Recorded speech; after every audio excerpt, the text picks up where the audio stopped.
This podcast is a member of the Voices of Wrestling Podcasting Network. Visit voicesofwrestling.com to hear the rest of our great podcasts, as well as show reviews, columns, opinions, and updates across the world of wrestling.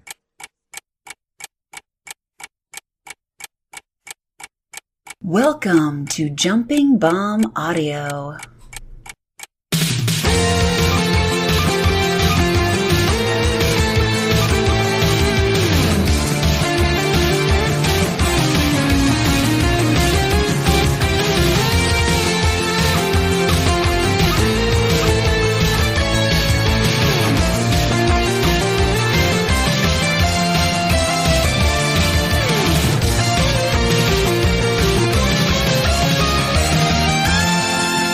Hello, everyone. Welcome back to Jumping Bomb Audio, a podcast all about Joshi Pro Wrestling.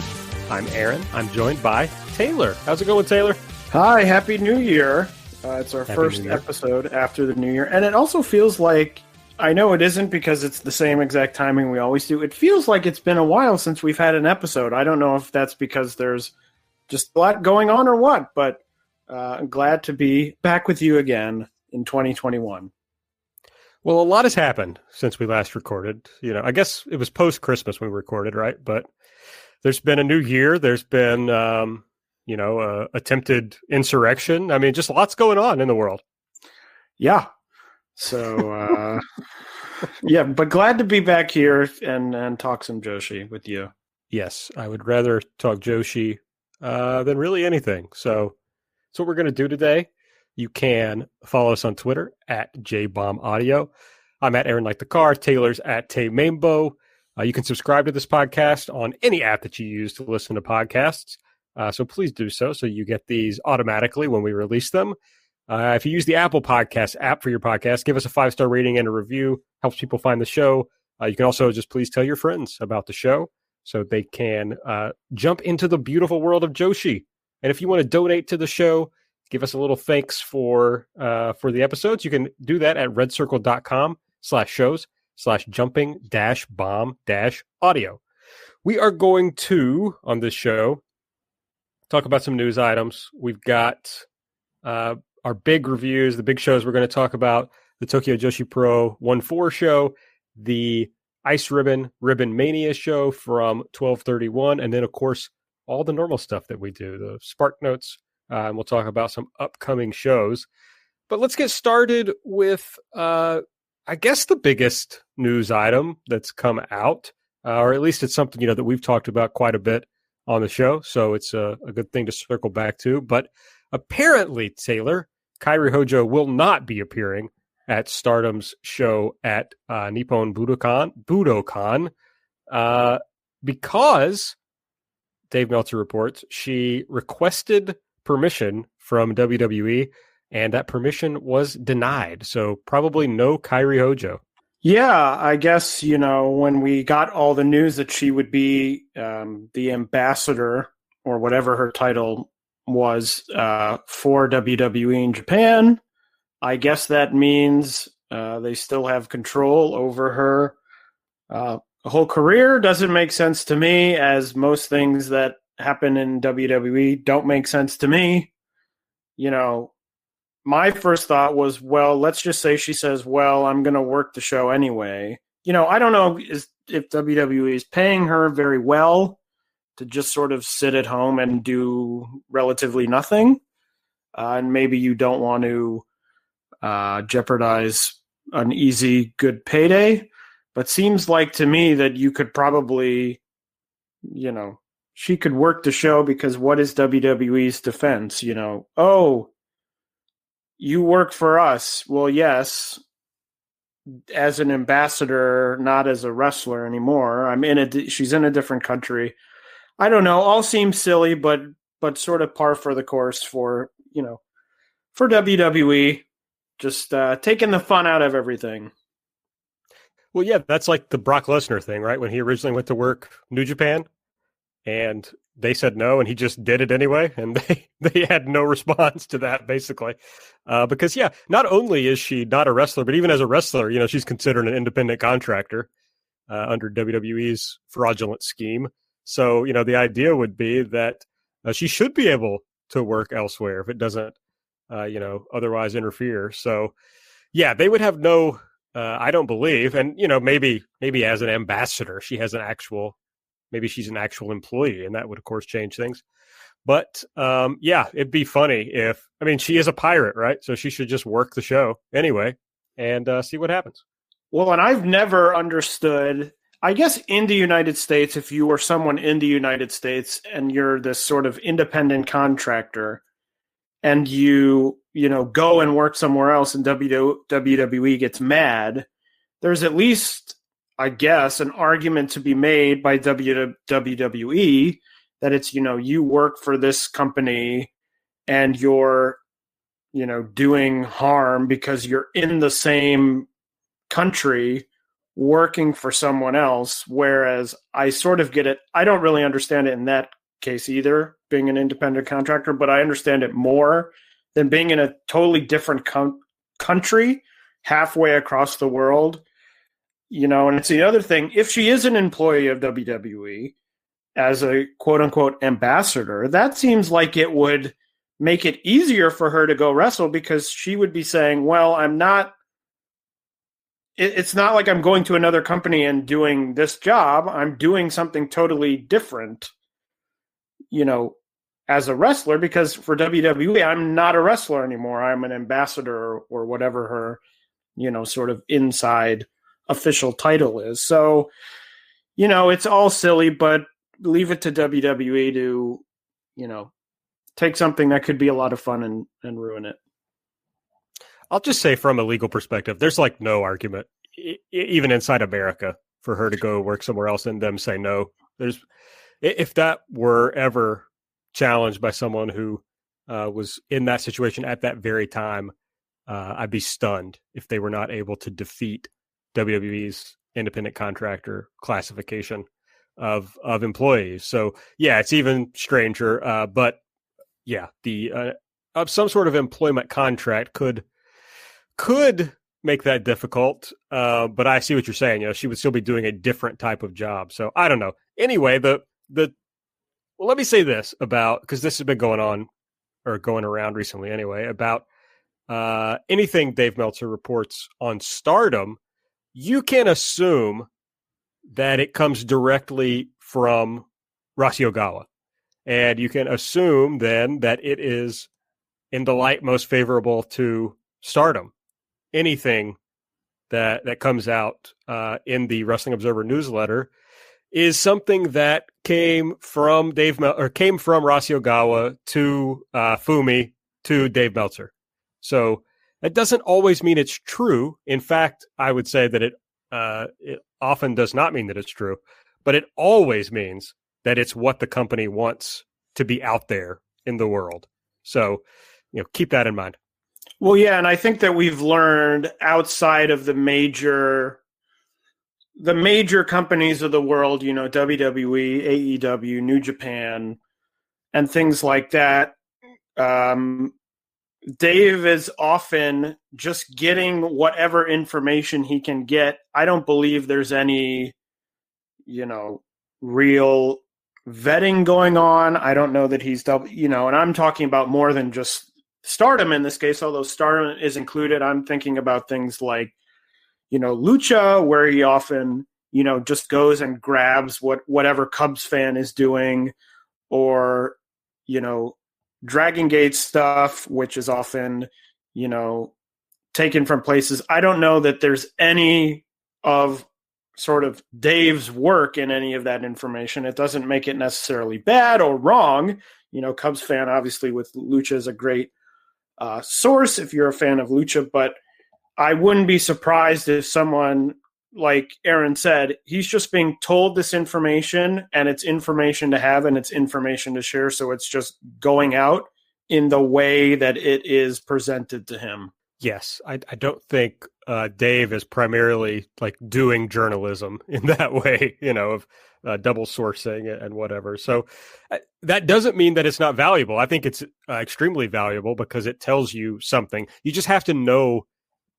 You have to have an understanding of where the information is coming from so you can filter it through that process. It's the same way of when people argue about Meltzer's star ratings. it's the same thing of that, where you just have to be able to filter that through what you know about Dave's opinions.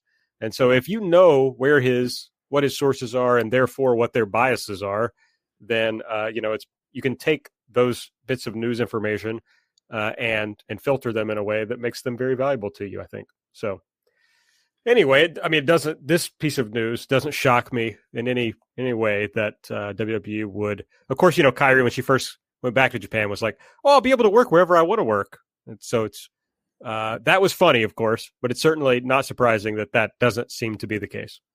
Well, and also probably informs, partially at least, why Saori, who's come back to work, I mean, at this point, pretty much every Joshi company in the entire scene in the last 6 months has not gone back to Stardom and had that match with Miyu that was supposed to happen right before she was going to leave. I wouldn't be surprised if WWE said to her, you can work anywhere except you can't work Stardom, because that's pretty much what she's done. She's worked, Tokyo Joshi, Ice Ribbon, Seedling, Pure J, Diana. So it's pretty much everyone except Stardom at this point. Well, another thing on that point is, Dave also reported recently that Riho had finished up with Stardom, which I think she didn't appear on any of the New Year's shows. So that appears to be true. And his reporting, at least, and again, probably coming straight from the company, is that they didn't want to work with anyone who wasn't exclusive to them.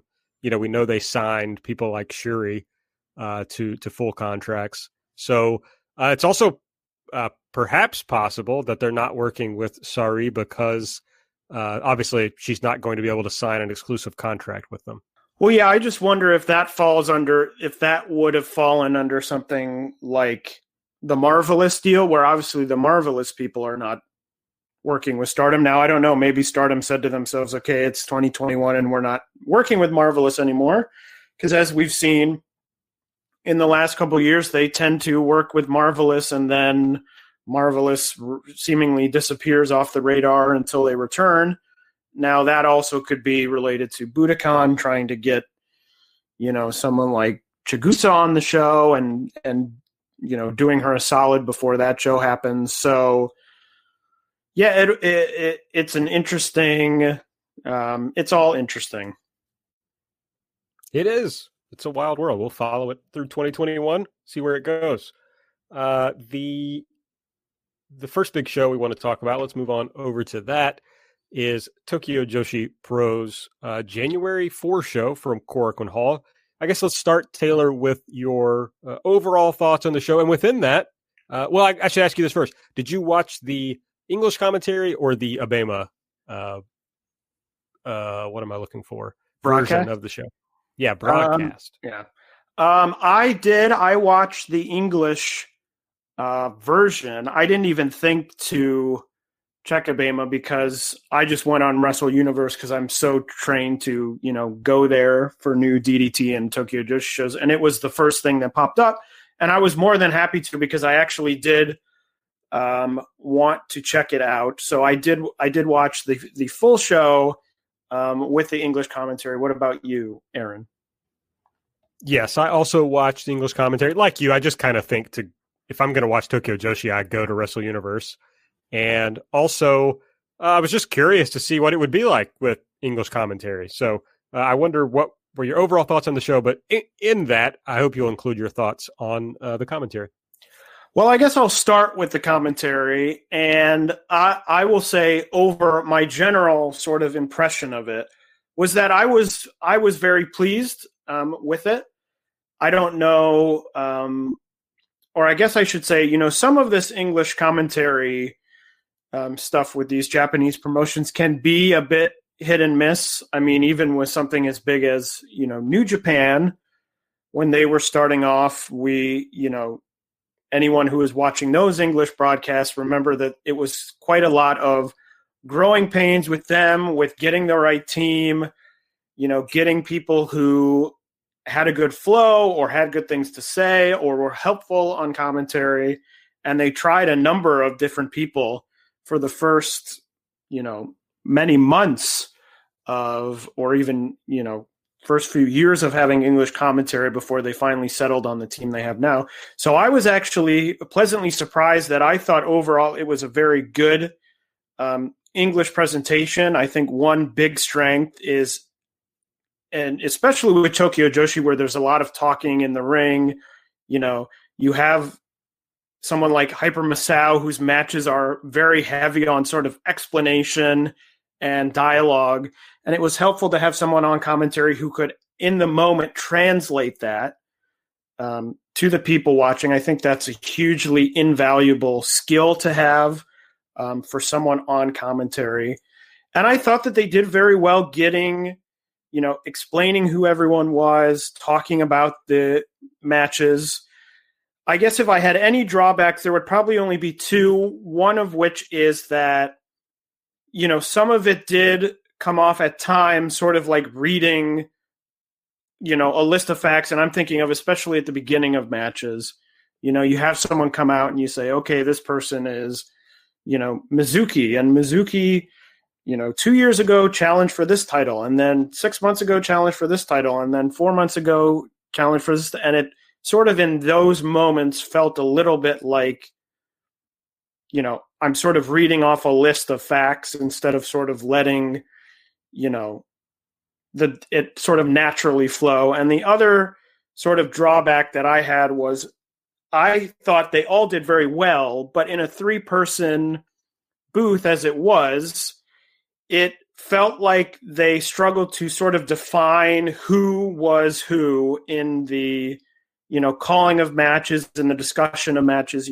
who's doing more play-by-play, who's doing more color commentary, X, Y, and Z. But overall, I thought it was a very strong, especially for the first time out. I really, really do hope that Tokyo Joshi is able and willing to bring them back, because I think that those things that I talked about as sort of the negatives are things that could easily be improved upon with more time together in the booth, more shows underneath their belt. I don't know what the numbers look like on Wrestle Universe. I know that Tokyo Joshi did tweet out saying that our decision to do more English commentary will be based on how many people watch this one. So I'm hoping that a lot of people, even longtime fans like the two of us, did watch the English commentary. So I hope a lot of longtime fans also watch the English commentary, because I think for this promotion, where there's a lot going on, a lot with characters, a lot with dialogue, it's not necessarily a straightforward, the action happens in the ring sort of promotion. I think English commentary is very helpful, and I think they did a good job. Yeah, I agree with pretty much everything that you said as far as the positives and the negatives of what they did. The biggest positive I would add is that even though it was like 3 dudes, and I think the 2 dudes that weren't Chris Brooks are like MMA guys, they have MMA backgrounds, but I thought they were able to maintain the spirit of the promotion. They didn't try to present it like it was 90s All Japan, since it's not. It's a fun product, right? And I thought they were fun. It was a little stilted. They could have opened up a little more, but like you said, that's maybe something that would come with more time. But I thought they were able to capture that spirit in a decently effective way. And thank God Chris Brooks was there, because Chris Brooks gave a lot of color to things, especially, you could tell that Chris Brooks watches the promotion, or at least he went back and watched a ton to get ready for this job. And he was able to fit in things that I thought added a dimension that the other guys were not able to add. Yeah, and I think I do agree. It's a little bit of a tricky, I think personally it would be a tricky promotion to do commentary for, because it isn't a straight sort of in-ring, you can just sit there and be like, okay, I'm going to talk about the moves and this is going to be hard hitting. And you're trying to get over these sort of varied characters that come in the ring very quickly to new fans who are saying, well, who is this person? And you have a lot of people on the show. mean, you have matches with 6 people and you're trying to sort of introduce a new audience to all of these, varied people, sort of very quickly. So I think it was a tough task, certainly tougher than probably some other promotions would be, where you can lean more on talking about sort of what's going on in ring wise, the moves and things like that. So yeah, like I said, at the end of the day, I really do hope they come back. I think it would be, I hope the numbers justify it out, but I think long term, it would be helpful. I mean, I think it would be helpful for any promotion if they're able to have English commentary, because at the very worst, no sort of Western fan is going to say, oh, this promotion has English commentary, and say no, as opposed to if they didn't have English commentary. It can only be a benefit for them and really not a drawback. Absolutely. I couldn't agree more. Otherwise, like presentation-wise, I'm not sure there was anything notable, comparing it to any of their other 1-4 shows. I think it was, pretty on par with what they usually do presentation-wise. But overall, then what were your thoughts on the show? The actual, the matches of the show. I thought it was a really strong show. It's so funny because we've spent a lot of time talking about Tokyo Joshi on this podcast and talking a lot about how, they're not an in-ring, it's very character-based. It's not in-ring, but they've now done 2 major shows in a row, Wrestle Princess and this show, that I've thought the wrestling has been very strong on both shows. Obviously, sort of led by 2 strong main events, but also a lot of good matches on the undercard as well. And I think part of it is that we've talked about they've lost some people to Stardom, or they let them go, or whatever the terminology is. And I think that's allowed them to sort of try new people, but also that some people who maybe were sitting there going, oh, I'm sort of on the middle of the card, but there's so many people here and I can't really make my mark, are now saying, well, now I can, now I have space. I can really go for it and try and make my mark and really stand out in this company. So I think that they've done 2 really strong shows in a row, and I'm really interested to see their February Korakuen, to see if, is it just that these 2 shows, they're their biggest shows? Obviously 1-4 is one of their biggest shows of the year. Wrestle Princess was one of their biggest shows ever, if not the biggest show ever.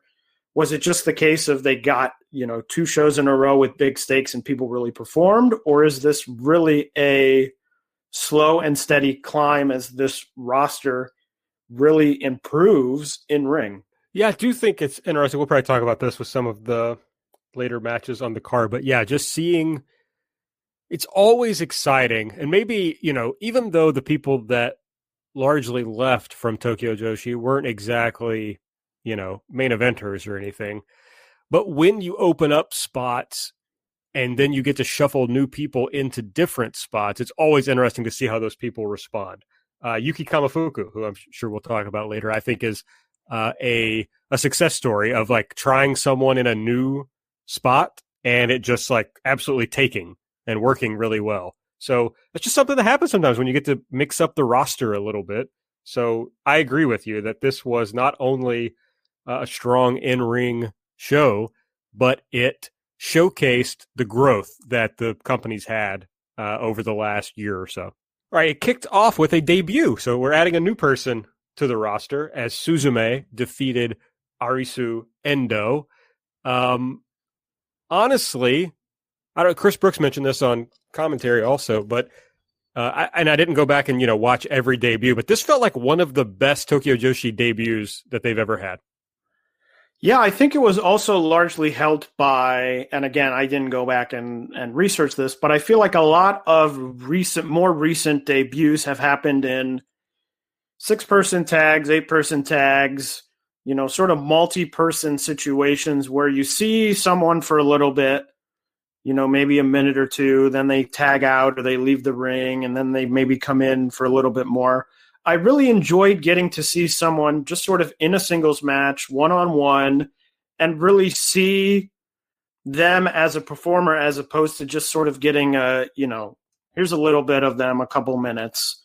That may speak to their confidence in Endo over some other people who maybe they said, we'll just stick them in a tag so that they can just get out there and we can, move on from there. But I also thought it was, very good. And also a feather in the cap for Suzume, who, was sort of given this opportunity to work with someone debuting, even though she as well is still very young. So, sort of a credit to both of them. I think the big news coming out of it is going to be about Endo, of course, because it's her debut match, but also very good for Suzume to get the opportunity and really perform well in the situation. See, I think that's interesting because when I saw that it was a singles match for a debut, I kind of thought, oh, you might want to use her in a tag or a multi. I thought about, Shiori Sena debuting at 1-4 last year, and I believe that was a tag match. And so it kind of helps someone to, cover up their shortcomings a little. And they just threw her out there, and they did, like a 6-minute match or whatever. And but maybe you're right. It made her kind of have to step up to the plate in a different way. But I do think that even just based on this one match, that Endo, they probably did have a lot of confidence in her because she seems to be honestly ahead of some of the people at the lower end of the card already. She just seems to be a pretty strong wrestler for her experience. Yeah, I just wonder, it would be interesting to pick, whoever's brain and say, was she put in a singles match? Because that's the way it just sort of worked out in terms of the card, the building of the card, or was she put in a singles match because there was confidence that, oh, this is someone we have, not a superstar right off the bat, but this is someone we have confidence can go out there, perform in a singles match right off the bat and really impress. So I'll be interested to see, not only how she performs, but also how she's booked, moving forward. Is this someone the company really is going to, move up the card sort of quickly? Or do they now say, okay, she got a singles match, so now we'll keep her in the bottom of the card and put her in some tags and 6-person matches and things like that? Next up, we had Moka Miyamoto and Yuna Manase defeating Haruna Neko and Pam Harajuku. Yuna Manase was replacing Marika Kobashi, who tested positive for COVID, and so had to be replaced. Yuna got the pin here. She pinned Pam in a fine little match. Yeah, I guess my biggest takeaway was, Marika was replaced with a positive COVID, and everyone else on the roster was announced as having tested negative, which I guess is very lucky because there was certainly a world where she tests positive and a lot of other people test positive. And then I don't even know what this card looks like if you get, 3 or 4 other people who test positive. So very lucky there. As to the match itself, don't have too many thoughts. Good to see Yuna, under unfortunate circumstances, get a match on a big show like this. And then we had the, I don't know, maybe now annual Hyper Misao versus Shoko Nakajima. I'm not sure what the official title is, but basically your name is on the line match. You have to get renamed if you lose the match. And, kind of it's a ladder match last year. So there's just kind of like a goofy thing put into it. And I mean, goofy in the best possible way. And this year, the stipulation was that there were, as they said regularly on commentary, gotcha capsules all around the ring, tied to the top rope. And basically, you had to find the winning gacha tickets to win the match. And that's what happened here. Hyper Misao avenged her defeat from 2019, or I guess 2020, and found the 2 winning gacha tickets. Yeah, sort of hard to talk about this one as a wrestling match because there wasn't altogether. The match went 11 minutes and probably, 3 minutes of that was some sort of wrestling. Most of it was, tying each other up or opening capsules. It was, it was fun. I enjoyed it. And I don't know if I have anything more to say. I enjoyed it and it was fun, but hard to sort of speak about in terms of, what I thought of the wrestling. Yeah, well, yeah, the match isn't really about that, but it was a lot of fun to me, which is obviously the point, is what they're going for. You had, I mean, I thought it was cool, for the finish where Masao just kind of like tied her up. They were also attached. It was like a bull rope match, also in that they were attached at the wrist to a rope, and so then Shoko tried to raise that at the end. That actually the rope broke or messed up, and so the match shouldn't count. So she shouldn't have to change her name. But of course, she is going to have to change her name. I didn't write down the name, and now I feel like a dummy for not having done that. I believe it's Shin Ultra Shoko. That's right. I believe because she just debuted on the on yesterday's Tokyo Joshi show, teaming with Hyper Masao, two superheroes teaming together. That's right. So, a new thing. I think it lasts for a month, right? You have to have the new name for a month. Yeah, a month, yeah. So this was good. Next up, we had Mirai Mayumi, Miyu Watanabe, and now Kakuta defeating Aja Kong, Mizuki, and Raku. We had Miyu Watanabe got the pin, which would be important later. She pinned Raku. Yeah, a very fun match. I was really, obviously, the big spot of the match for me, and probably for a lot of people, was Mirai blasting Aja Kong with a lariat, taking her down. I actually think multiple lariats taking her down. That was really the highlight of the matches. I think Mirai continues to look better and better each time she comes out. And then in the post-match, Aja Kong talking about possibly in the future having a singles match with Raku, which Raku was quite surprised to hear about. But a fun match, and we got to see the Goodnight Express, which now is officially the official and only Goodnight Express wrestling move in the world, as FTR has renamed their Goodnight Express to Big Rig in honor of Brody Lee. So Raku reigns supreme again as the queen of the Goodnight Express. Well, look, when you represent a client legally, a lot of confidence is attached. So I don't want to say too much, but I'll just say that Raku wins. We have been able to secure the exclusive rights to the use of the move name, the Goodnight Express. And maybe when Raku beats Aja Kong, she will start using a trash can in her matches as a weapon. But it's got to be it's got to be whatever trash can is like in the bathroom on like a Shinkansen. We have to tie in that train thing for Raku. The Mirai Lariat ruled. Seeing Aja Kong do the Oyasumi Express again ruled. Everything was good. I just a little bit disappointed. A big show, and you got Mizuki here on the fourth match on the show in a 6-woman tag. Just would have liked to have seen her in a bigger spot on this show. Then we had a big tag match with Saki-sama and Mei San Michel defeating Hikari Noa and Seina Shiori. Mei got the submission on Shiori. Yeah, another good match is not new Neo Bishiki-gun, but I guess sort of new. Continue to win. It certainly seems like, I don't know, Aaron, if you disagree, that they are heading towards a tag title match.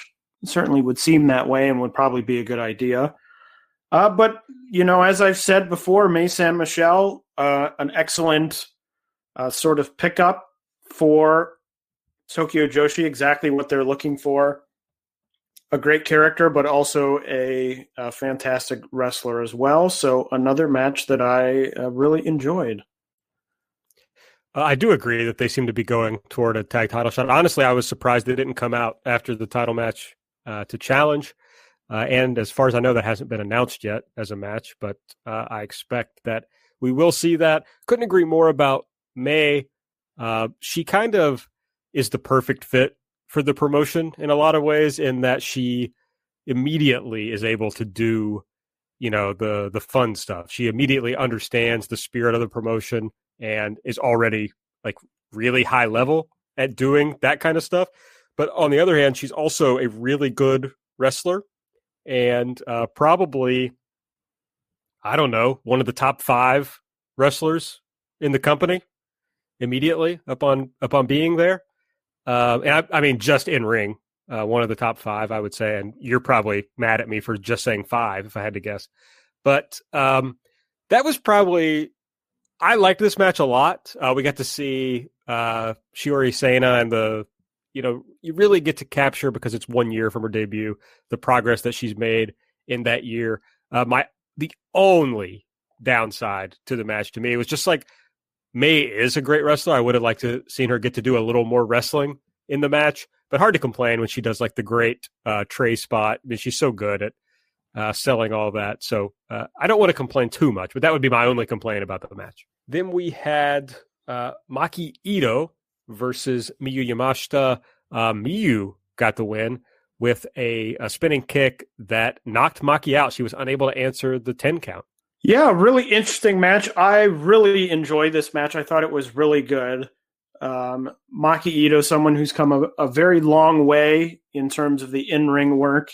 I think there was a time when the thought was that maybe she had sort of hit her ceiling as a great character who was sort of a, passable in-ring worker. I think that she's gotten a lot better. And this match is really proof of that. I thought it was an excellent match. I went 4.25 stars on it. So I really enjoyed it. I guess my only questions are in the booking, which is that, Maki loses. Now, obviously she beat Miyu a couple weeks before with her rolling, her Ito Royale figure 4 pinning combination. So she did get to win. But on the big stage here, she loses, and I'm just wondering, going forward, sort of what is the Maki Ito story?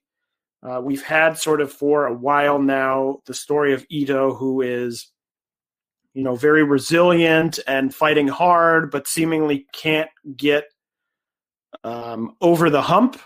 And that seems to sort of continue the story, where I thought that maybe they would have had her win, and then the story becomes, it's not a title match, so she doesn't automatically become, a title holder, but maybe she finally says, okay, I've beaten Miyu and I've gotten over this hump of, I can't finish matches, I can't come out the winner, but didn't happen that way. So I'm curious to see what sort of her storylines look like going forward, whether she's going to continue to be sort of stuck in this, can't get over the hump, sort of that's going to be her character, or if there is going to be some progression into finally sort of moving on to the next phase. Yeah, because at some point you end up running the risk of making people stop caring about whether she can win the big one, right? And I don't think they're anywhere near that with Maki at this point. She's still very popular, but you have to strike at the right time with someone like that. And perhaps they're thinking, the time to strike is post-COVID, when the crowds can be a little better. But that is something that concerns you. But the match itself, as you said, was excellent. Just brutal kicks. Miyu, such a great striker. So that was fun. I mean, you've captured how good the match was. The real question is just, where Maki Ito goes from here. But also, I guess, does Miyu catapult herself back into, the title picture somewhere? I'm also interested to see that going forward. Well, and we did talk about, when we previewed the show, about how, where does Miyu sort of land in this company now that she's not holding the title. I think we both thought that Ito might win, which would have been another loss for Miyu. But now she has that win, so maybe she goes back up the card, or maybe this is just a win to sort of keep her, at that level and not give her so many sort of losses in a row that she sort of starts to sink down the card, or sort of loses her value as a big, a big person to beat in the company. Then we had the Princess Tag Team title match. The Bakuretsu sisters retained as they defeated Yuki Kamifuku, and Mahiro Kiru. Nodoka Tenma pinned Kiru with the kill shot. I have to say, I don't know what it is, but the Bakuretsu sisters, their matches, I watch them and they end, and I seemingly have really nothing to say about them. I don't really feel all that positively or negatively about really any of their matches, and this sort of continued that trend where I sort of watched the match, and at the end I was like, what did I think about this match? And I didn't really have anything to say. I don't know what it is about them or their matches. Like I said, I don't dislike them. I don't leave the matches going, oh, terrible. I just sort of leave the matches going, okay, that's a wrestling match that I just watched. And, then the next match comes on. So I don't really have all that much to say about this, except that I was sort of agnostic about the whole thing. Yeah, I mean, I think I'm much higher on Yuki Aino as a singles wrestler than I am on this tag, and I know this tag team is very popular, so I feel like I'm the low man on this tag a lot. But I don't know, they're okay. There was the really cool spot in this match with Yuki trying to do the famouser, but they countered it into the Bakuretsu Bulldog. I thought that was really cool. And as we talked about earlier, Kamiyu's push is cool. Seeing her in this new spot, I think it's working. I'm enjoying it. It seems like the crowd is enjoying it, and it's just fun to see somebody new. It is. I did see some people asking about why does she come out to the Old MacDonald Had a Farm song, and that does get stranger, I guess, as she gets more featured in the promotion. It was funny to, as she came out, hear the English commentary go, yes, coming out to the wonderful sounds of Old MacDonald Had a Farm. Yuki Kamifuku. It's just funny to hear someone, on commentary actually talk about it and say, oh, of course, coming out to, Old MacDonald. So, yeah, I don't think you could ever really change it, though, because it feels like part of her. But, yeah, it is a bit strange. It's just really funny to think about her coming out at a Wrestle Princess where she's challenging for the title, for the Princess of Princess title. And it's this, big fight feel, and she comes out to Old MacDonald. Very funny. It's a thing that to me is very sort of Joshi, that if you watch Joshi, if you follow it, it sort of just becomes a thing that it is her it is her entrance music. That's what it is. But I think to someone coming in, it really is sort of bizarre and maybe a little bit shocking. Okay, the main event, the Princess of Princess title match, at least to me, a shocking result as Rika Tatsumi defeated Yuka Sakazaki to become the new Princess of Princess champion by ref stoppage while Yuka was in a figure four. Yeah, a shocking result to me as well, with a sort of I don't know if this is the word, is a strange sort of end to the match. I really liked a lot of this match.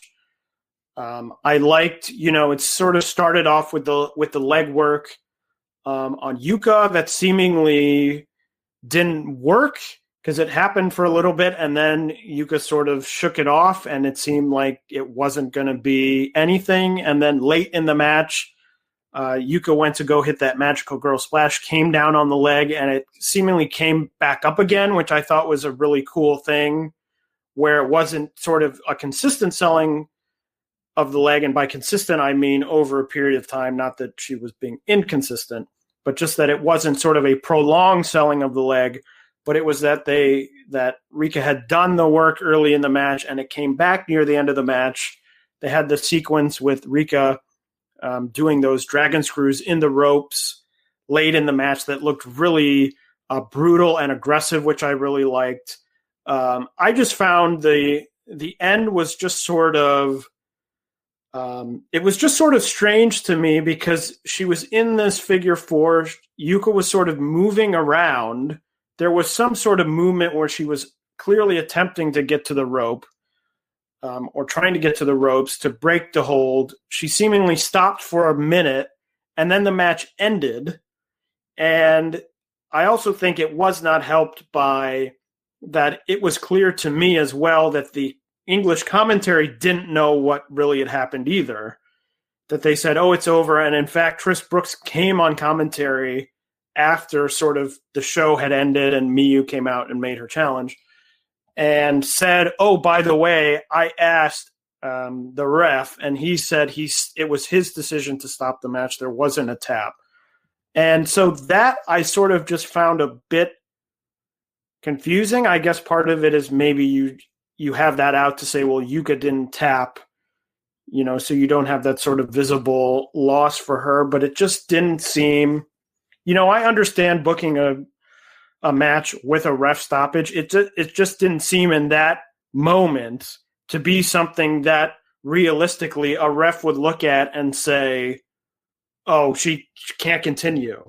She was moving around. She was trying to get to the rope. She had just stopped, but she hadn't been sitting there for 3 or 4 minutes. It was just for about 30 seconds or so.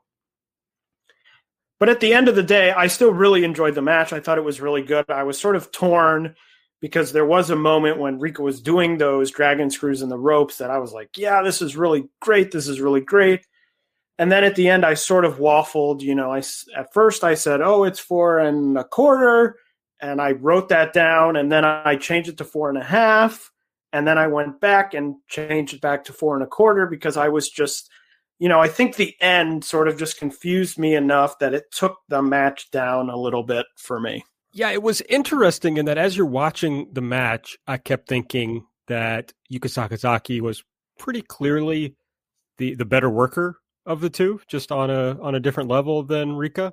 But at the same time, I think the match and the finish especially, and frankly Rika's title win, were all poorly served by Yuka's leg selling. I know you thought I was going to talk about her leg selling on this episode. And I have to, because exactly like you said, early on, you had the really brutal limb work that I thought Rika did a great job. But honestly, Rika did a great job on the limb work throughout the whole match. It always looked good. But I thought it just like, oh, that wasn't really going to play in later early on because Yuka just kind of shook it off and kept going on. But obviously, Rika kept coming back and back to it over and over. And, they knew going into the match that the finish was going to be this ref stoppage on the leg stuff. And I'm not sure there was a moment where Yuka really sold that she was in a lot of pain or having trouble moving around or any of that. It just all came on so quickly. And it's not like Tokyo Joshi is like an Inokiist promotion where it's like common to see a kind of out of nowhere finish where it's like, oh, damn, there's just no way for me to get out of this figure 4. So, what am I going to do? Otherwise, that would have been a cool finish. But obviously, it was supposed to play up on the progressive damage to the leg. And I'm not sure Yuka did a great job of getting that story across. That said, like, that's the biggest downfall of the match. And it does bring it down quite a bit in my eyes. But something that really played in its favor was just like the great pacing of this match. Only about a 19.5-minute match, but even a match with a lot of limb work, it never felt super slow. It was always going at a good pace. They escalated it well. It peaked. That's about the time where you would have wanted the finish to come. Even I thought the finish was a little strange. So, they did a great job of pacing it. But I love Yuka, but if she had sold this leg, this would have been like a truly great match, I think. Yeah, and it's also interesting that you say that because I actually specifically remember there was the period of time and near the beginning of the match where I think they were outside the ring for a little bit, and Yuka was having her leg worked on, and then they came back in the ring, and Yuka went on offense, and someone on commentary, I don't even remember who it was, said something to the effect of, oh, Rika's been working on Yuka's legs, but it doesn't look like it worked. Or something, similar to that. And I don't know if, I don't know what commentary was told before the show. I don't know if they were told anything at all. I know that some promotions, when they have English commentary, just sort of throw the people out there and say what you want. And that was sort of something where at that moment when they said, well, it looked like it didn't work, in my mind, I sort of went, okay, well, that's done now. The leg selling or the leg work didn't work on Yuka, so that's now to the side. And it wasn't until she sort of stumbled on that magical girl splash that I even thought of it again. So I think that also goes hand in hand with your thing where the leg, I do think the ref stoppage would have had to be at a point where her legs were so bad that even if she's close to the ropes, that the fact that she's in it and she's been affected so much means that, that would be a reason for the ref to stop. Where in this case, it didn't really look that way because Yuka was still, I think she had gotten out of the figure four at least one other time in the match. She was very close to the ropes. So yeah, I do think that brought it down a little bit. And it was sort of an interesting finish for a company like Tokyo Joshi, which is usually not this sort of serious in-ring type of stuff. Yeah, you're exactly right. You have to smarten up the announcers on the finish because you could have covered for some of Yuka's lack of selling with the story that the announcers were telling, and they would have probably been much more on top of that figure four, being able to get that story across of like, oh, wow, she's really in danger here, because they would know what the finish was. They didn't know the finish because Chris Brooks didn't even realize that he needed to get it over as a ref stoppage versus a submission. So certainly, it's their first time using English commentators.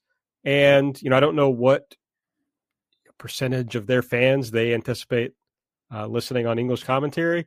But, I think back to like that first Wrestle Kingdom that Jim Ross did the announcing on, and he obviously didn't know anything and wasn't clued in on anything at all. Jim Ross rarely knows anything, obviously, when he does commentary, but clearly their shows improved when they got the team of like Kevin Kelly and whoever else he's been working with who are clued in to what story they're supposed to be getting over. So, it's just a really important part of wrestling commentary.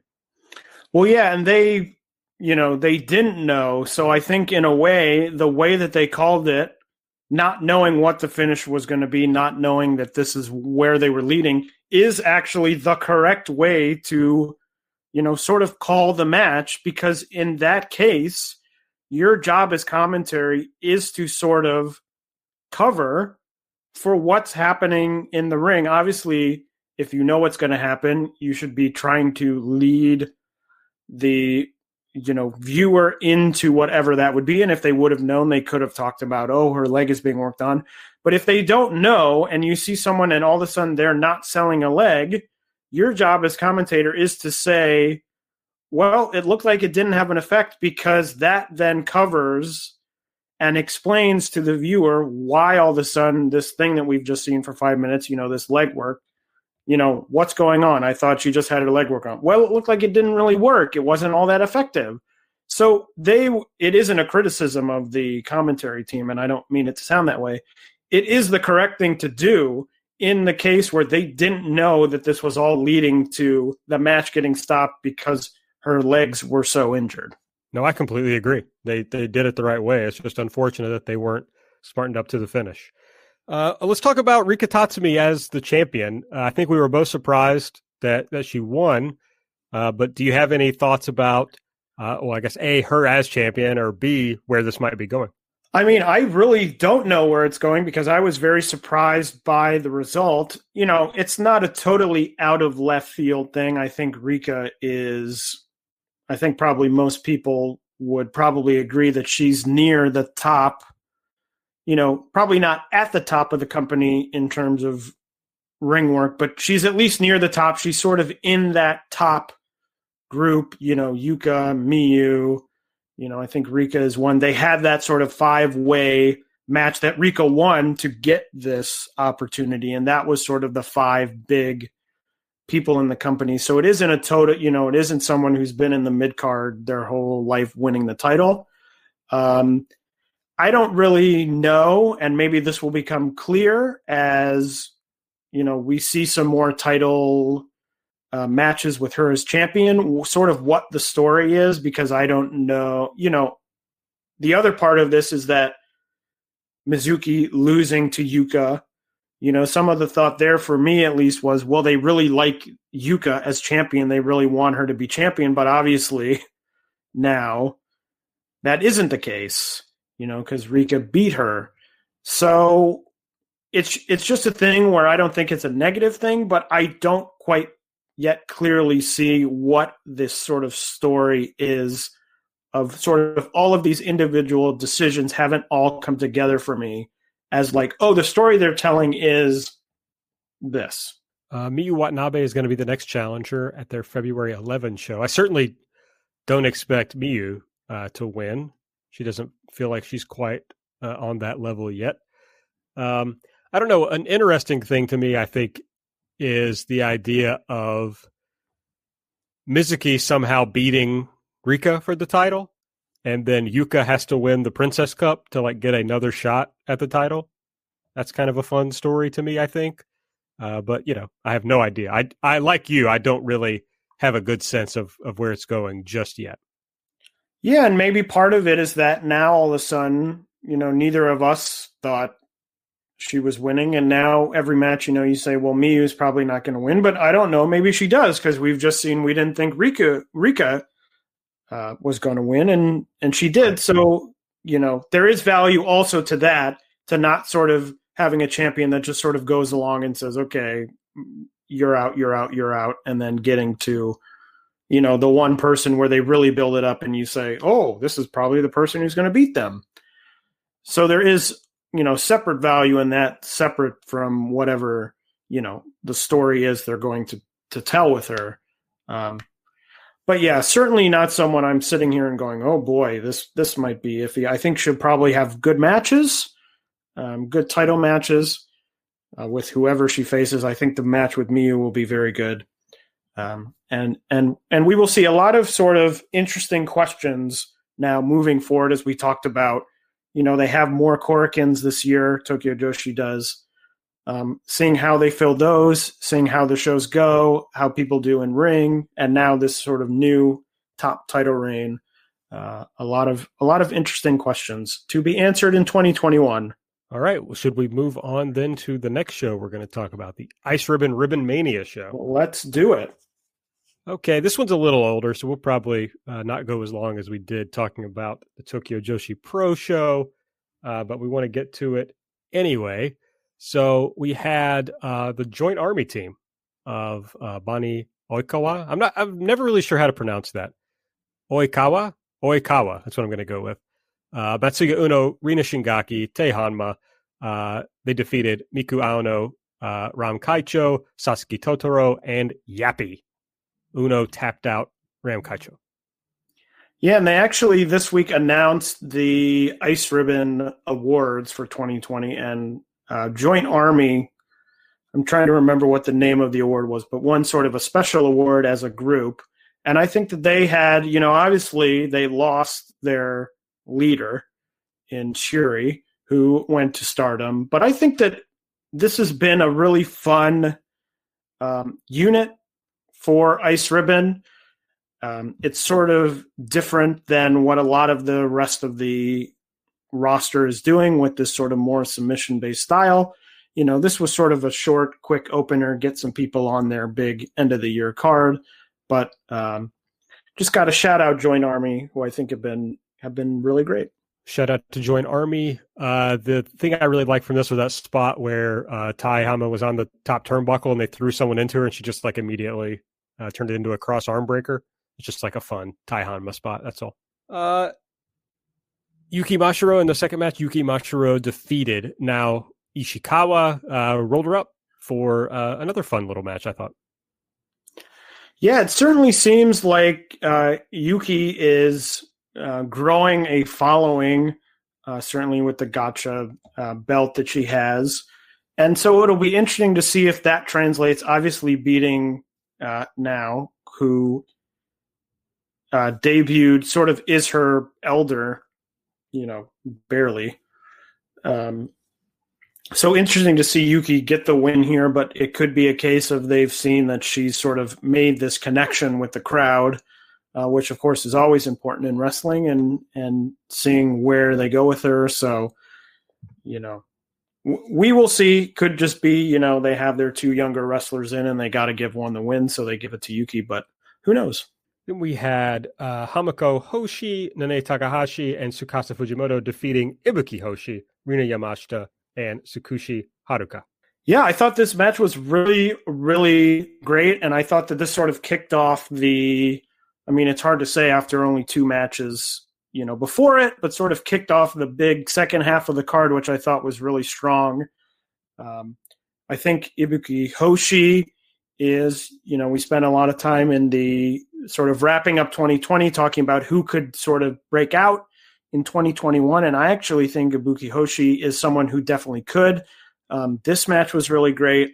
And actually, the Yokohama show that happened yesterday for Ice Ribbon on the 9th, January 9th, she was in a tag match with Saori and Tsukasa Fujimoto, teaming with Suzu Suzuki, which is another match that I thought was really good. I thought Hoshi showed a lot of really great fire, great in-ring work. So I think that she's someone who could really sort of sneakily have a really great 2021. This match was part of it, because I thought that this match was really fun. Obviously, with the names in it that you have, obviously Nanae appearing in Ice Ribbon, Fujimoto, Rina, Tsukushi, all really great names, very talented workers, and I thought that this was a super fun match. Yeah, I couldn't agree more. I thought Nanae here was excellent, probably the star. She had excellent segments with every opponent on the other side, although I thought Tsukushi probably had the best segment with Nanae, or just generally had the best segments other than Nanae. And then Tsuka was also excellent in the closing stretch. Yeah, it's just a very good match. It was a lot of fun. Next up was the fantastic Ice title death match with Risa Sera defending against Akane Fujita, and of course getting the win, retaining her title. She won after a diving knee strike onto Fujita, who was on concrete blocks, and there was a board of microphones also involved. So quite the finish. Yeah, I actually thought, the match started and I thought, oh, this is kind of, a little bit slow. I don't know. And then I don't even remember what point it was, but all of a sudden, really the sort of brutality ramped up. You talked about they had these concrete blocks and they were, putting them on each other and then smashing them. And they had Legos, I think, at one point that they were, that were in the ring. And I thought it just really, the brutality of it kept ramping up and up and up. And really, I got really drawn in. And I thought it was super fun. It's a definite change of pace, on the card, especially, the match before was sort of these very talented, straightforward, very talented wrestlers having a straightforward match, and the two matches after that were the same way. So I thought it was a really great change of pace. Thought it was really well worked, really built to a strong conclusion, and I really enjoyed it. I don't know, a little gentle for me as a death match. I wanted more blood, more violence, I guess that's just me. You thought it got a little brutal. I really didn't hit that for me. Interesting. So I don't know. I just see concrete blocks and I'm like, no, not for me. I'm like, I don't want those on me. I didn't want any of that to happen to me, but like the thumbtack bat, she was like so gentle putting that into Fujita's head, as I recall. And then like they had the strips of thumbtacks. It was just like, let me very gently like push this onto you, It's like, I don't know. I'm more used to seeing death matches where the combatants clearly have no regard for themselves or their opponent. And I enjoy that. If I'm going to watch a death match, I want to be very concerned about everyone's health. They did have a shot of Fujita. I think it was Fujita after the match. Sort of, they went back and they had it on Twitter, I think, where they were talking about, Risa Sera won, Fujita lost, and her back just looked ripped up. I would have to find it again, but I guess I agree with you. I guess if the barrier is sort of death matches where it seems like they're trying to kill each other, this seems sort of light. But I thought, Ice Ribbon is not a death match promotion. This is sort of out of the ordinary for them. So I still thought it was very, very good. Next up was the International Ribbon Tag Team title match, and we had a title change because the Maika Ozaki and Maya Yukihi team defeated the Frank sisters and won the titles. Ozaki got the pin on Mochi Miyagi. Yeah, another excellent match. I think sort of Maika Ozaki is in the same position as Ibuki Hoshi in that she sort of has appeared for a while to sort of be in the mid-card, the sort of large mid-card of Ice Ribbon. But with this, she's gotten some opportunities elsewhere. I think that she really also is building. I think this match was very good, helped by the fact that she was in there with Maya, who's one of the best in the company, if not in all of Joshi. So just thought it was a really good match, and I'm very excited to see where this Rebel and Enemy team can go in terms of having some really strong tag title matches. Yeah, this was insanely fun. It was just like your classic, fast-paced, lots of action tag match, lots of pin breakups, that kind of thing, except that it did not overstay its welcome in any way. It was just under 15 minutes, perfect length for the match. I thought the Maya Yukihi and Hiragi Karumi segment was the best part of the match. I mean, that makes sense, obviously, but that's probably where it was at its height for me. But overall, just exactly what I wanted out of this match. And I will say that you talked about it didn't overstay its welcome. I thought that of the whole show, really. I thought that it was very well paced. It was, it went 2.5 hours. Sometimes you think of these big shows, this is one of Ice Ribbon's bigger shows of the year. And you think of shows going like 3.5, 4 hours, and sometimes those shows are good if you get enough good, matches on them. But I just thought this was really great. People came out, they had great matches, and they left, and the show was done in 2.5 hours. I watched it live. So it started at 9:30 Eastern time for me, and it was over by midnight, which was really great. So I just have to applaud the whole thing where they put a lot of matches together that were really a lot of fun and very good. But none of them, I don't think any of them on the card really overstayed their welcome. No, that's certainly true. I mean, the longest match was the 6-woman match that we talked about a minute ago, and that one was a lot of fun. It earned its 17 minutes and 30 seconds. So, yeah, couldn't agree more. The main event for the ICEinfinity title, Suzu Suzuki retained her title against Saori Anou. She won with a bridging German suplex. I mean, another match I thought that was really great. I thought really the top 4 matches on this card were all very strong. I think this would be a late, sort of late breaking contender for a show of the year, just because of how strong the top of the card was. But it's a little bit tricky when you get to shows that are happening on December 31st because, votes are already in and things like that. I just think Suzu, obviously so young, that's a lot of the big talk, but is really developing a great mixture of sort of wrestling styles and wrestling abilities, and that she's able to sort of have hard-hitting aspects of her match, but she also has aspects of her matches that she really gets to show off some of her athleticism. And I think that she was well matched with Saori, who is in some ways very similar in that she can sort of go toe-to-toe at moments, but can also, move very quickly or be very athletic. And I thought it was just a matchup of two very well-matched competitors that really meshed well together and had an excellent match and a great main event and sort of a great way to cap off Ice Ribbon's year. And I really loved this match. I just thought it was great. It had everything I want. You got these two big personalities, and they're getting their personalities across during the match. There was also violence. I mean, I thought this was more brutal than the death match, really. But also, I mean, it was well-paced, which everybody knows I like. But it was also, I thought, innovative. Like, yes, they're doing a lot of this stuff down the stretch where it's like, oh, the one count kick out and the no selling the something.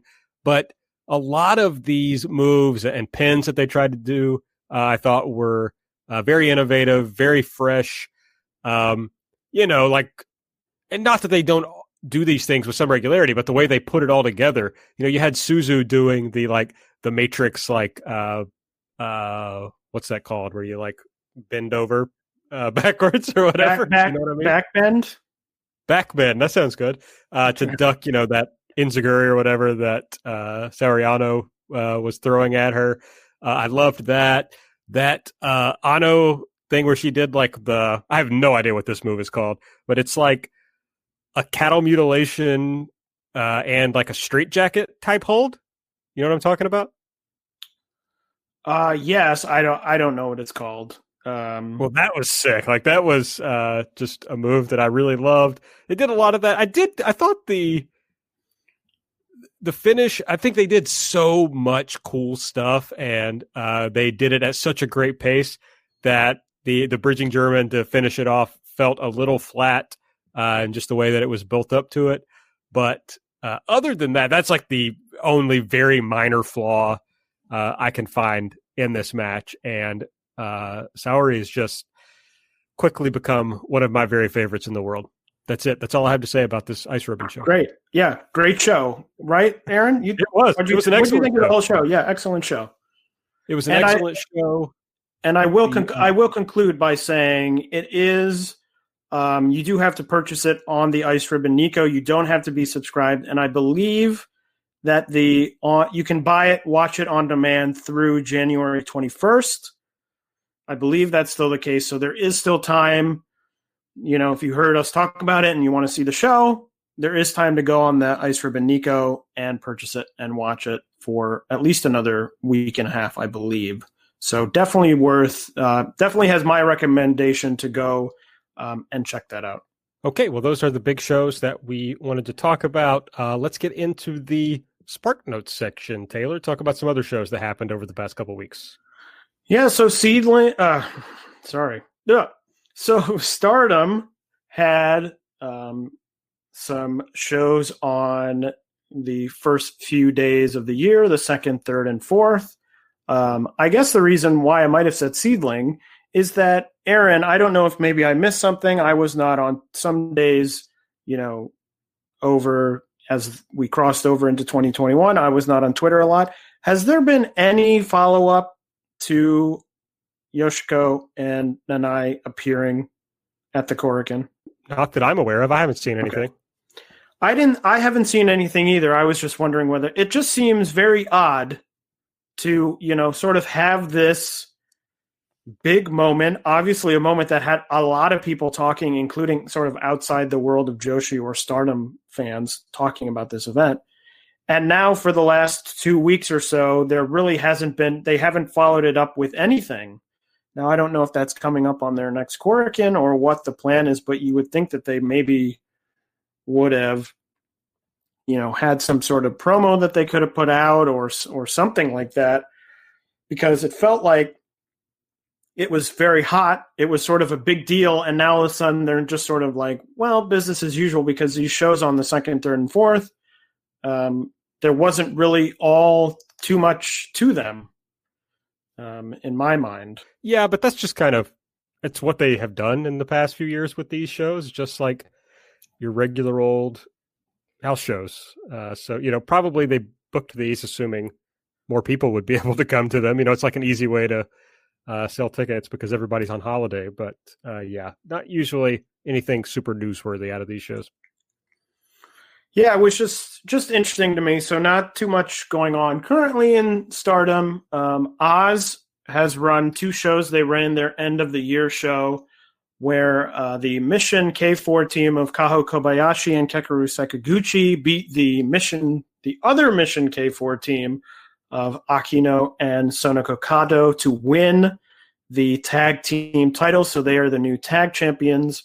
And Mayumi Ozaki beat Hiroyo Matsumoto to retain her Oz title. And then Kobayashi and Sakaguchi defended successfully their titles for the first time yesterday against Itsuki Aoki and Tsubasa Kuragaki.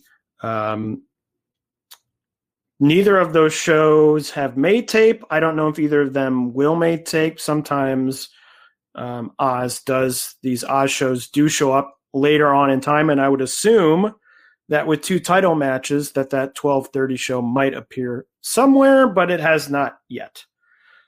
Tokyo Joshi, in their other news, they had a show today. The big news coming out of that, Mirai Mayumi is going to challenge Yuki Kamifuku for the International Princess title at the next Korakuen, which, as we mentioned, is going to be on February 11th. That will also feature that Miyu Watanabe and Rika Tatsumi title match. Sendai Girls and Marvelous had their makeup show, the Road to Gaia-ism show. That was supposed to be that Korakuen before Marvelous had that COVID outbreak. So what it was, it ended up being a 7v7 gauntlet. They started out with a singles match. The winner would advance to face the next person, and the loser would be out. Some very interesting stuff. I watched that show earlier today. For fans of Mika Iwata, I would say maybe go in knowing that Mika Iwata is the first person out of the gauntlet match. It opens with Mio Momono against Mika, and Mika loses right off the bat. So interesting. We talked a lot about at the end of last year about it would be interesting to see what would happen with Sendai Girls now that Mako is heading to NXT UK. But it seems like for the time at least, Mika will not be climbing up the card as she was out of this match quite quickly. But overall, a very fun show. You know, the gauntlet really takes up almost the entire running time. They have one other match right before that, but the gauntlet takes up about an hour and a half of the show. Very long, but you get to see all the roster from Marvelous, all the roster from Sendai Girls, and some interesting configurations. So worth checking out. Ice Ribbon, I mentioned they had the show on the 9th in Yokohama. Sakushi beat Hamako Hoshi to win the IWGQ title. That was a fun match. Also, definitely worth checking out the main event of that show. Saori and Tsukasa Fujimoto versus Ibuki Hoshi and Suzuki. I thought that this was an excellent match.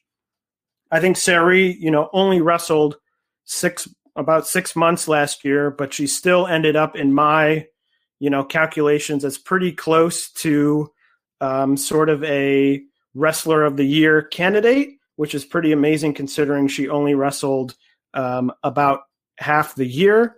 And this really just continues her great end of 2020 into 2021. A match definitely worth checking out.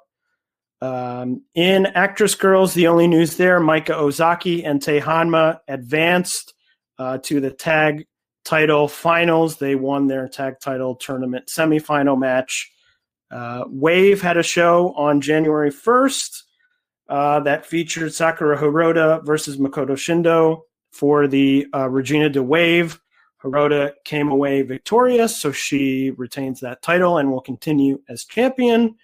And then Choco Pro had a number of shows as we headed into 2021, probably highlighted by the Best Bros versus Reset Asia Dream tag title match.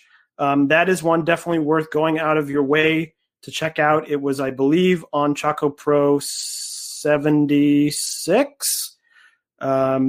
Just an excellent match, really high quality, some really impressive stuff, especially considering, they're in this tiny, converted pharmacy. Some really impressive stuff. The finish is really amazing and definitely worth going back, checking out. That is on their YouTube. So one to search down as sort of one of the last great matches of 2020 as we continue further into 2021. Sorry, but any match that happened before January 1 is dead to me. Here's the thing.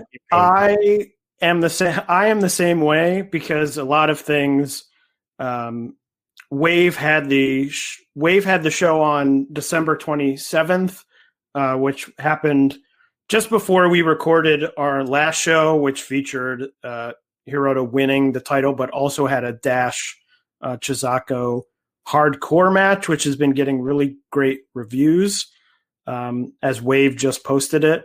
And I have not watched it yet because part of me thinks, well, it happened before 2021, so it may not get watched. Yeah, I just can't do it. Too much to watch all the time, so I'll have to draw these lines somewhere. Okay, we'll talk about some shows that are upcoming. Stardom has a January 11th show at Sendai Pit, and then a Korakuen show on the 17th. Do you think we should do a quick preview of this one?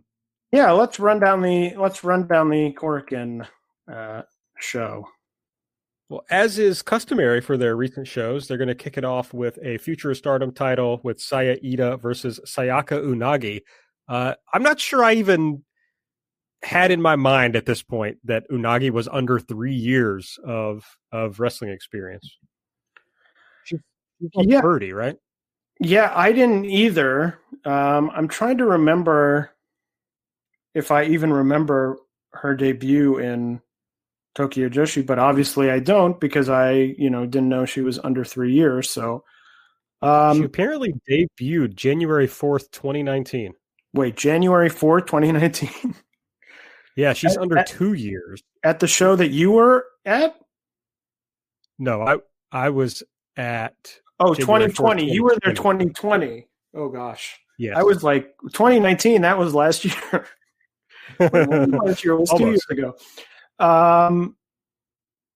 Yeah, wow. I have no recollection of that. Yeah. So, but yeah, I think she's like about 30 years old, right? If I'm not crazy. Yeah, 1989. 30. She's 31. Wow. Well, I mean, do we think she wins here? I don't think so. I don't know. Ida winning the title is like strange to me, so I wonder what the purpose of that is. Either like they do see something in Ida and kind of want to get behind her, or they want to transition the title to someone else. So I guess this will tell us a lot about what the truth of that is. That's very true. Thanks. Azumi versus is it listed as Kaori Yoneyama for the high-speed title? Yeah, when I first read this, when the title was announced, my first thought was, oh, why is Kyrie getting another high-speed title match? Except I realized technically she hasn't had one. Gokiken Death had one, and I guess Kaori is someone different. So it is a bit concerning to me that there are so few challengers for this title that the last three challengers will have been the same person twice and someone from another company. And part of me actually thought of this last night as I was thinking about looking at the card and thinking about this. Do you think there's any world in which part of the deal with Nanai is that at the end of this whole thing, Seedling takes the high-speed title from Stardom? Oh, that's interesting. They do seem to be like using the future of Stardom title more, and maybe in a way that the high-speed title was sometimes used. So yeah, that could make sense to me. Because part of me is, okay, Azumi is going to win this match. I would think 99% likelihood. Then who challenges her. I guess, I mean, it could be like Natsupoi, but it feels like the high-speed title is a sort of lower card. Like, it doesn't feel very much like a prestigious title in any way, even though I think Azumi has done well with it and had very good matches. It just, I don't really know what purpose it really serves, especially when you would think Seedling might be interested in it, because every show that they do, they have a specific high-speed match.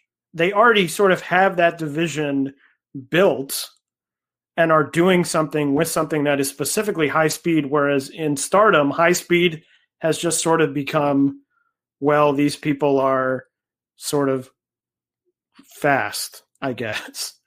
But even more than that, it's like somebody who is kind of in the mid card that we want to elevate a little bit, I think, other than when they had like Death have it for a little bit, but it was like, Hazuki held this title for quite some time, as they tried to push her up the card. And now you have Azumi. I don't really know what to think of the Riho high-speed title reign, but yeah, it's certainly a strange title. Yeah, and it isn't even a sort of native Stardom title, so it isn't like them giving away some title that they, created and built up. So I don't know. Probably doesn't happen, but that was sort of my thought was, well, this would be a good opportunity to also, go to Seedling. And if you're trying to, whatever you're trying to work through in terms of who wins, who loses, what matches ups you get, blah, blah, blah. I don't know. Maybe that's a way to sort of give them something else that isn't, that enables you to maybe get a little bit more in some other way. And also sort of use this title in a way where now you're not having, because the other option would be they just go, well, the high speed is whatever, or it doesn't get defended. So I don't know, just an interesting idea that I thought of. Well, yeah, they already had Meiho Suzuki challenge for it, so you could bring that match back and have her ultimately win it or whatever. Yeah. Interesting. Okay, Natsupoi versus Konami. Any thoughts on that match? Should be it should be a good match. I'm interested to see. These are sort of two people who I'm not quite sure where they fit in terms of their slot on the card. Konami obviously was sort of hot off the turn into Oedo Tai, but now I'm not entirely sure sort of where her slot is. Is she the leader of Oedo Tai? Is she just sort of a mid-card, number for the group? And the same with Natsupoi, where came in as the big debut and now sort of feels the least established. Maika is getting a title match on this card. You've had Himika already have a title match, and she sort of establishes the sort of big giant of the group. So two people, interesting to see who comes out victorious and what that sort of does for them in terms of their booking going forward. Yeah, we'll just say like both these singles matches here. We have Natsupoi, Konami, and Tom versus Starlight Kid. And it's like these, I always get excited about these like lower card singles matches in like modern or current Stardom, and they never really get what you want. They don't really get the time. They don't really get the focus to where these matches really come together. They all just kind of feel like they're thrown on there to have, the number of matches they want to have on the show. So a little hard for me to get excited about either of these matches. Yeah, it sort of feels like that's partly a throwback to, a few years ago in Stardom, where largely all the big names of the company were routinely at the top of the card all the time. And your first three matches on every card were like, here's, all our rookies and our lower card, and here's Kaori Yoneyama working with, 4 rookies or something like that. And that was really like the first 3 matches of a lot of these Stardom cards, and that sort of feels like a holdover to that in terms of they're sort of like, oh, it's a third match on the card. It's not really all that important, where you could probably use it for some of these people to help them. But I think they're still stuck in these structurally in sort of saying, well, these undercard matches, they're sort of not all that important. And that's a self-fulfilling prophecy, right? Because then they become not important. So, yeah. Then we have an over-the-top rope rules match, elimination match. One member out eliminates the entire team. Mayu Iwatani and Ruaka versus B. Priestley and Saki Kashima versus Shuri and Himeka versus Momo Watanabe and Saya Kamitani. Do you see what's the purpose of this? Is the winning team going to get a tag title shot, or is a winner going to emerge that will challenge for one of the top two titles later in the show? Well, I don't know that there would be any, just because it is the one, if your one member is out, then the whole team is out. So I don't know that I see the value in, getting a singles title. I think it would probably be, someone probably pins Saki Kashima and challenges for the tag title. I mean, that seems the most logical thing to me. I mean, the booking to me, based on the teams, who's in it, I think probably Ruaka gets pinned. Someone like Momo gets thrown over the top rope. And then, Shuri pins Saki or something like that. And then they get a tag title match. That's the booking that seems most straightforward and obvious to me based on the teams that are in it and the rules of the match. I don't think you announce, it's over the top rope rules unless someone's going over the top rope. So that seems like the most obvious path to me. Yeah, I agree. And the team that makes the most sense to challenge is Shuri and Himeka. That's like the only like real team in the match here. And then we got the two top title matches for the Wonder of Stardom title, the white belt. We have Julia versus Natsukotora. I believe this is actually a no rules match. Interesting, because the translated language on the Stardom website is no foul arbitrage. And I don't know what that means. To me, it almost, I don't know. It seems like it would be harder to have no interference than have no rules. So I guess no rules probably makes more sense. Yeah, well, and it's a Natsukotora match, so no rules makes sense, I suppose. I will say, you hated this match, but I thought they had a great match in the finals of the Cinderella tournament. So I'm not going to tune out on this one. I'm going to keep my optimism up for this match. You're right. I didn't like it. I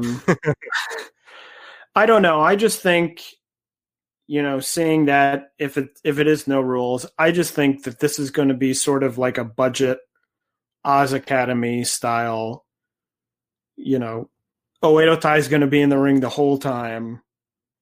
It's going to be sort of like, okay. And then Julia's going to win. I don't think either of us think that Natsuko is going to win, unless maybe you do.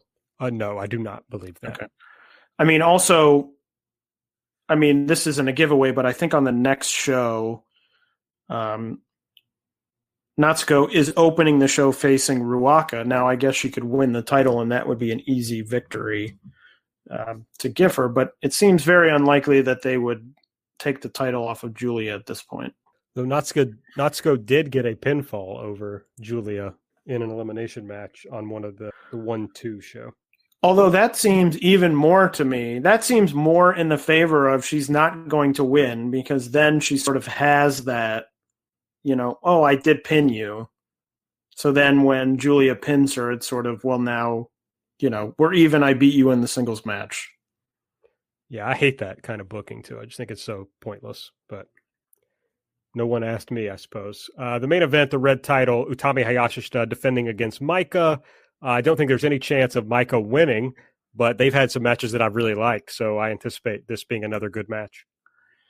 Yeah, and as I've said, I think Maika has improved month over month, week over week, whatever you want to call it, in Stardom. So I'm very interested to see in a big spot, at a Korakuen, how she does in this match, what I think could be a very good match. I think this is actually, I don't think there's a lot of matches on this card, or at least big matches on this card, where the outcome is in question. But I think that this is sort of the, we talked about for a number of months these Korakuens that had they were sort of one match shows. They had one title match, or they had one sort of quote unquote big match.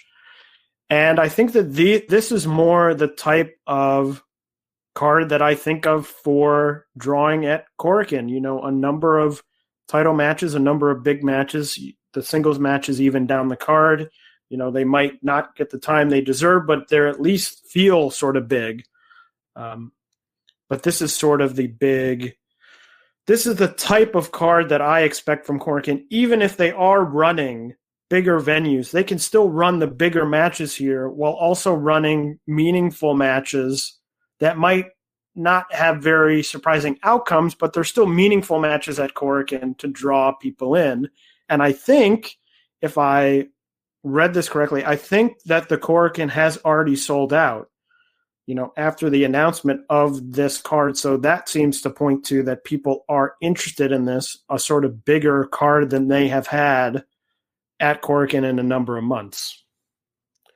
So people are calling about everything at Korakuen a sellout these days. It doesn't really seem to matter how many tickets are sold. So we will see.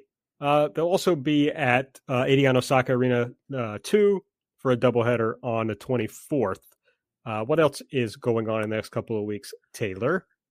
So Seedling has a show tomorrow. I think that show is going up somewhere. It may be going on Samurai, I think. I'm not entirely sure. That will be headlined by a non-title rematch of the Best Friends versus Yoshiko and Saori, celebrating Arisa Nakajima's 15th year in wrestling, which is this year. So that, of course, their first one. This one is not for the titles, so maybe the stakes are a little bit lower, but their first match back in November was excellent. I went 4.5 stars, so that should be very good. Ice Ribbon has a Korakuen show coming up on January 23rd. If everything goes right, hopefully we will cover that show in detail on our next episode. That is headlined by 3 title matches. Maya Yukihi and Maika Ozaki are taking on Tei Hanma and Rina Shingaki of Joint Army in the tag title match. Ram Kaichou is taking on Cherry and Matsuya Uno in the triangle ribbon match. And the headliner, the ICEinfinity title match, is Suzu Suzuki and Tsukasa Fujimoto. They had that excellent match when Suzu came back from sort of her rebirth, which was really, really good. So I expect this one to maybe be even a little bit better, with the title on the line and Suzu having a number of months under her belt as champion. So that should be an excellent show. Marvelous has another joint show with Sendai Girls coming up on the 12th. Some fun matches there. Leo Osaka, who is the lone male roster member of Marvelous, is taking on Asuka. So that should be a good match. And then the main event, Rin Kadokura, Mio Momono, and Meiho Suzuki against Chihiro Hashimoto, Dash Chizako, and Mika Iwata. So that sounds like a really good match. That is on the Marvelous Pass Market pay-per-view service, and that will be on the 12th. Wave has a show on the 16th featuring a Yumi Oka and Mio Momono title defense against Rin Kadokura and Itsuki Aoki. And Choco Pro seems like they're settling into a schedule of 2 shows on the weekends. They did a show yesterday. They did a show on the 10th, and they have one on the 11th, and then coming up the 16th and 17th and 23rd and 24th. So that is everything coming up in the world of Joshi. All right, so hopefully we'll be able to talk about that Ice Ribbon show, and then probably the Stardom Korakuen on our next episode, if I had to guess. That sounds like that Ice Ice plan to Ribbon me. I believe it's a Korakuen, so I believe it should be airing live. I certainly would hope it airs live, but I will have to check and see. Okay, well, hopefully we'll be able to watch that before we record next time. So, other than that, just make sure you're following us on Twitter at JBombAudio. I'm at Aaron Like the Car. Taylor's at Tay Mainbow. Subscribe to the show. Give us a 5-star rating and review on the Apple Podcast app. Tell a friend about the show. And if you are inclined to donate to the show, you can do so at redcircle.com/shows/jumping-bomb-audio. That's it for us. We will see you next time. Bye-bye.